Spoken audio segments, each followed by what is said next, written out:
আপনি কান্না করেন কেন? আসলে আপনার কষ্টটা কি একটু বলেন তো। আমার কষ্ট সব লাগে। বাবা, এই শেষ বয়সে আর কষ্ট সইতে পারছি না। একটা ছোট্ট ঘর হইলেই হয়, মরার আগে মাথা গোজার মতো।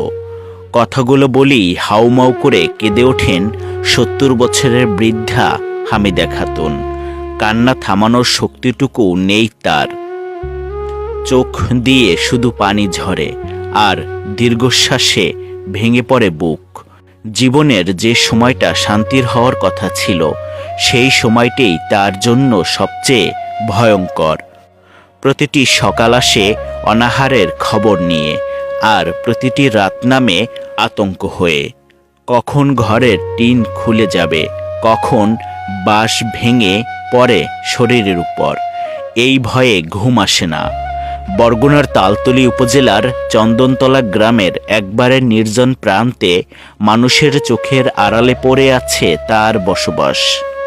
বাঁশ, ছেঁড়া টিন আর পলিথিনে পড়া সেই কুঁড়ে ঘর যেন ঘর নয়, জীবন আর মৃত্যুর মাঝখানে ঝুলে থাকা এক অসহায় অপেক্ষা।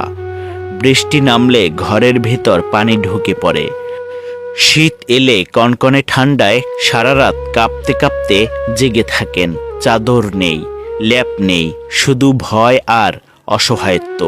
কাপা গলায় তিনি বলেন, বাবা, অনেক সময় ২-৩ দিন ভাত জোটে না, শরীরে আর জোর নেই। এই ঘরটা যদি একদিন আমার উপরে পড়েই যায়, তাহলে হয়তো কেউ জানবেও না। একটা সরকারি ঘরের আশায় কতবার কত দরজায় গেছেন, চেয়ারম্যান মেম্বারদের কাছে গেছেন, হাত জোর করেছেন। এলাকায় ঘর হয়েছে, অনেকেই পেয়েছে, কিন্তু প্রতিবারই তালিকা থেকে বাদ পড়েছে একটাই নাম, হামিদা খাতুন। প্রতিবেশীরা জানান তিনি একবারেই একা, স্বামী নেই, সন্তান নেই, নেই আপন বলে ডাকবার মতো কেউ। ভাঙা শরীর আর অসুস্থতা নিয়েই একা লড়ছেন জীবনের শেষ যুদ্ধ।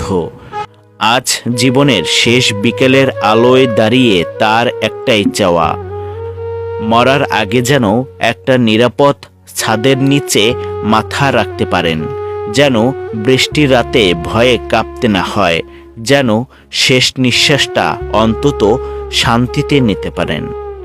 একটা ঘর, শুধু একটা ছোট্ট ঘর, এটাই কি সত্যি এই বয়সে চাওয়া বেশি?